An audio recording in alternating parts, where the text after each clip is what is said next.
Hyvää huomenta. Eli tässä ollaan kohta louna edessä ja vaihdan sitten tämän kielen englanniksi, koska ajattelin, että on kohteliasta olla meidän vieraille myös. Ja toisaalta mä tunnen tämän termistön paremmin englanniksi kuin suomeksi. So I'm changing to my second home language. Harri Kulmala from Nordea, heading the information security in our first line of business. And that means if you heard these terms, first line, second line, and even third line, these are a lot of the terms connected to the way we are regulated as an industry. So what I'm trying to bring in here is the view of what are the things that the business executive should think. How you should be ready from a business perspective to see what are the things that you should be looking at, what are the things you should be preparing at, and what are the things that can go wrong. So let's look on a bit about, and I mean, I start with disclaimer. This, on the security side, this is all about extremely complex terms. Extremely complex acronyms that doesn't really connect to anything on the business side. And some of these things are I think, is partially created by the industry on purpose, because it's fun, and also creates a specialist view on it. So it is that you kind of like create your own language. It's just like doctors talking, and we don't normal people don't understand anything. But let's look some of these terms that actually are really interesting ones. So think about some of these concrete examples. So let's take a watering hole. I mean, actually, it is a very good definition of the real-life event. What are those watering hole attacks today? One of the interesting ones is that they are going now to regulators.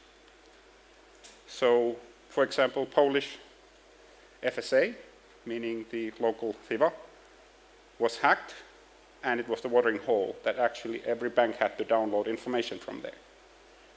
And when you downloaded the sanction screen list, you actually basically got the malware inside. These are the type of way you are not targeting. I mean, we should all look on, and if you look on some of the later cases, this is changing. So, as an overall, as information security, cybersecurity specialists, I think we have to start looking on how do we relate this into business terms. Because many of these terms don't really make any sense to a lot of people. And some of the terms we use in our frameworks are very hard as well to grasp. So how do we look on then on the sort of a threat definition? So as a definition, anything in cyber is basically driven from a threat. And it's done by someone. There's an actor. I mean, and in the future, it might be an artificial intelligence, but behind that artificial intelligence is actually an actor. Physical persons that want to do something. And you can say that, I mean, generally, these could be looked on in the 4 different categories.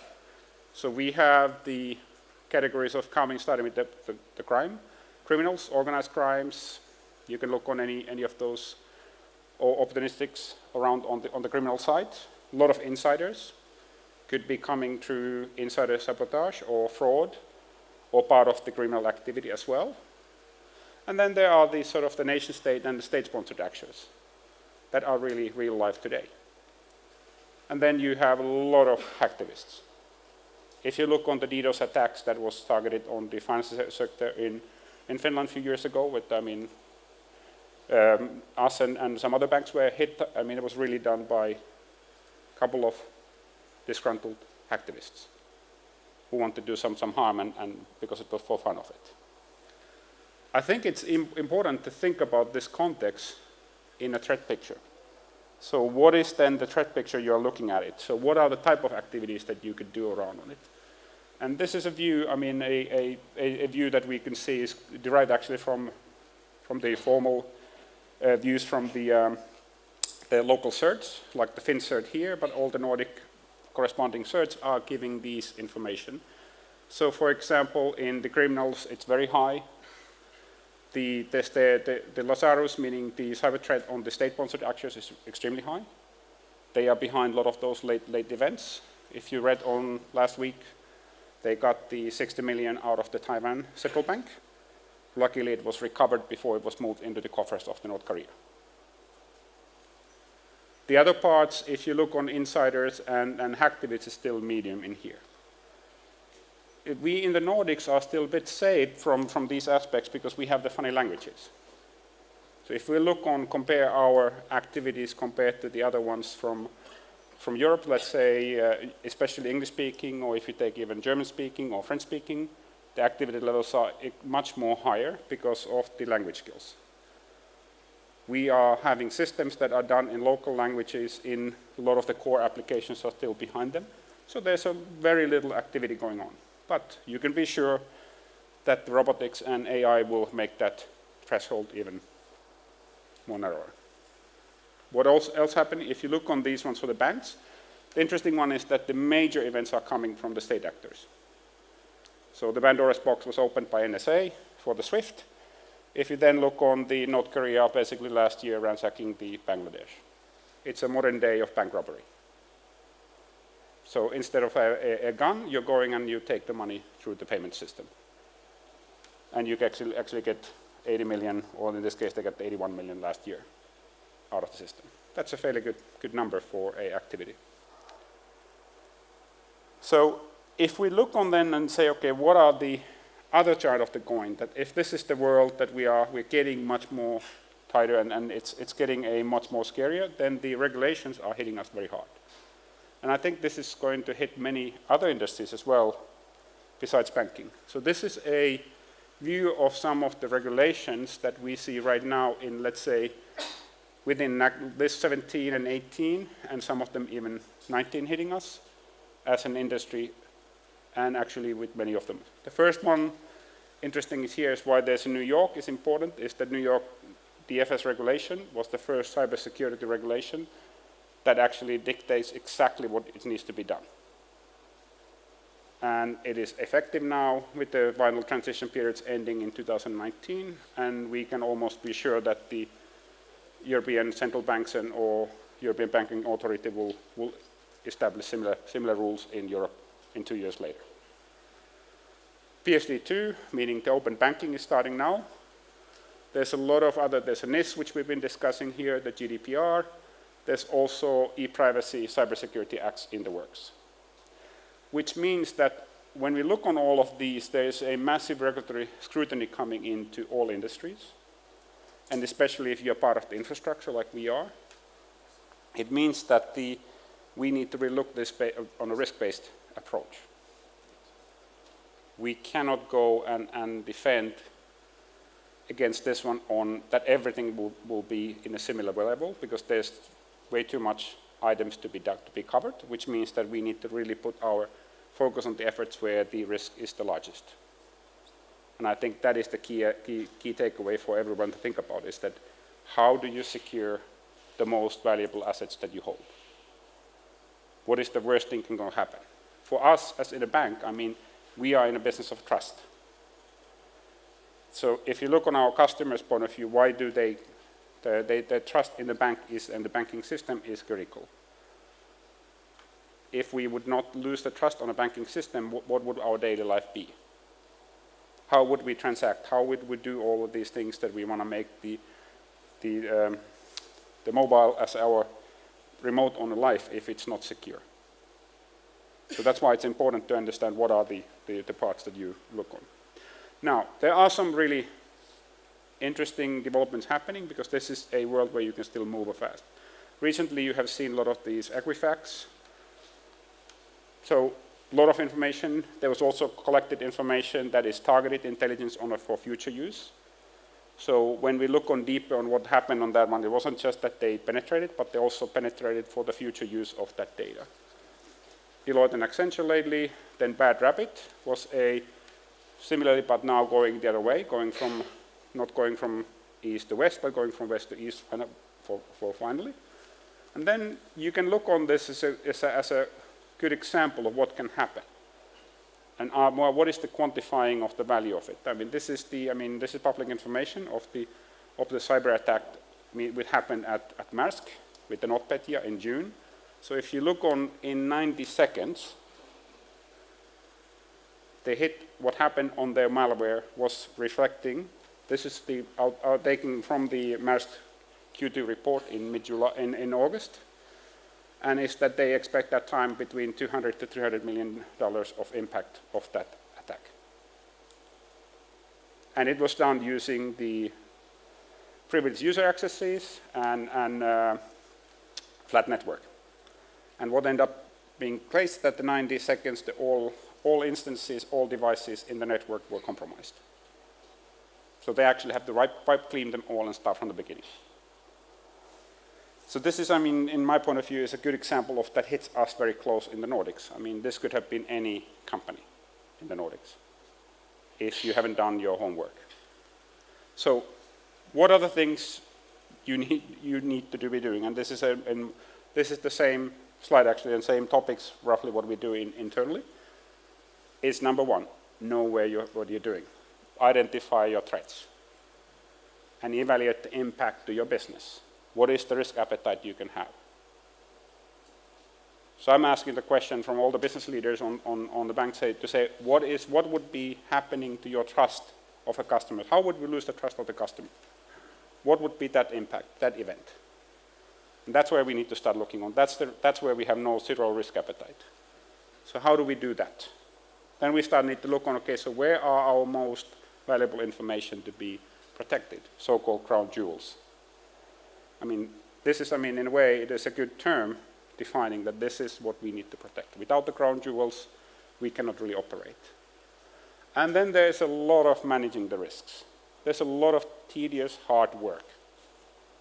And this is hard work, meaning that you need to stay compliant all the time. No one likes to do patching of applications. Business don't like it because it's a disruption. No one wants to test pen testing. If I'm in a pushing on my business functionality, I want to skip maybe pen testing because I want to get this thing out. So it is a lot of the managing the risk on whether it's an infrastructure, applications, in third parties in order to limit those. And then it's really how do we get that commitment and the buy-in is really actually starting with the awareness. If you don't know and understand the risks, it's hard to really put a focus on them. We have heard also quite a lot of everybody saying here that it's the plan and prepare, meaning testing the response to the incident that is inevitably happening. Procedures, tools, skills. The 72-hour clock is hard to keep, and especially when it's hard to find out these items. And then really start looking on, say, what are the obvious gaps? So there is a lot of obvious gaps and vulnerabilities. If you start looking on user access limitation, blocking some of the obvious security gaps. I mean, these were used in the latest breaches. Those are the ones that they're targeting. If it's externally exposed, guess what? You can buy out as a service and you can find them out you can scan the whole internet to find all the open items there in the network. So what are we doing? I'm using some examples here. So we are really actually looking on, it's the core essence of it around the awareness. Because without the awareness, there's no point on actually us trying to do it because the behavior doesn't change. And the behavior is not the responsibility of the security professionals. The behavior change is the responsibility of the business. The business who carries the risk is the accountable for getting the risk mitigated. And that's why it starts with the awareness. So what could go wrong? What are the things we should look on? And that means that we need to look on where the assets are, how do we define and design all applications, all the data usage based on following the security baselines, based on the risk levels, put the appropriate controls and measures where they belong to. Look on how do we manage the user accesses, how do we govern the whole landscape from the security point of view, the architecture, and then how do we deal with the vulnerabilities. Now, what does it really, the awareness means? It's a lot of things is that we are spending a lot of time on actually know and understand the processes, what happens. And things go wrong. Things go south. Phishing attacks are very successful, as we heard today in the first session. I mean, if you look on the anatomy of the problems, most of 90% it's driven from the people. People making stupid decisions. That's why robotics actually, and robotic process automation is actually good, because we are removing people from the process. Less decisions that people can click. Robot will not go and click on a phishing attack. because they don't know, they don't have an email address to get that. So it means that we are spending a lot of time on the what happens wrong. So it's human to make errors, but it's important then to know that you actually have done something wrong, and how do you report them? What are the processes we deal with them to make it more concrete? How do we get the awareness and the reporting, and how do we show what are the things we can go if something goes bad? So, some of the closing notes. I mean, some of these things are I mean, there's obvious, and we've been hearing a lot of in here. But I think is that the culture shift on understanding this as a business risk is a number one. If it's seen as a cyber as seen as a technical, seen as a cyber or information security topic, or an IT topic, then it will not change behavior. You don't really start thinking about the what is the impact to my business and what are the consequences on it. That's the sort of a key point what where I'm spending most of my time actually to explain this part. So, a couple of key things to remember is that we have the unlucky, or let's say the ungrateful part of being on the defense side, which means that we have to hit and we're succeeding every single time. So the attacker can only have to open one door and get that one door in, and they are succeeding.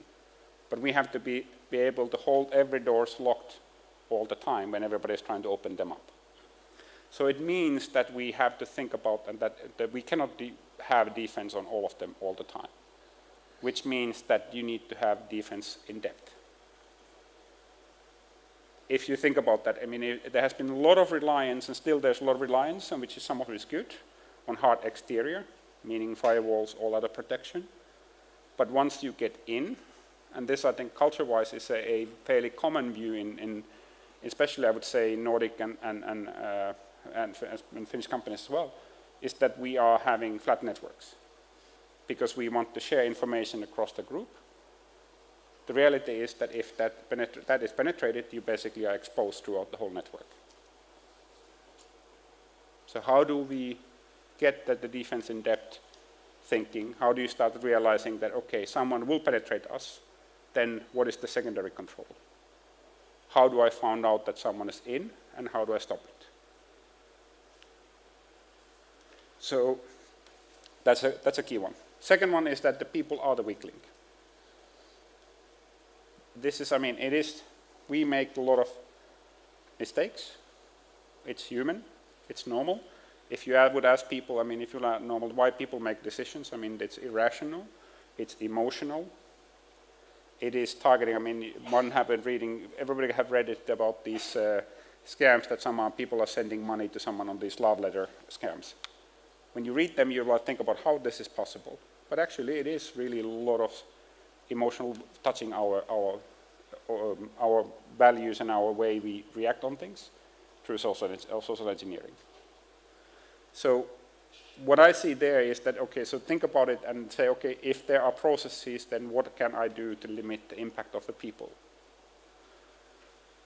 That could be around user accesses, informational topics.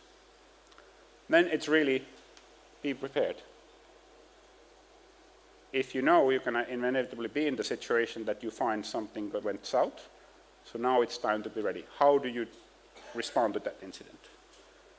What are the tools? What are the skills, the forensics, the possible third-party support, all the communications, then how do I recover from it?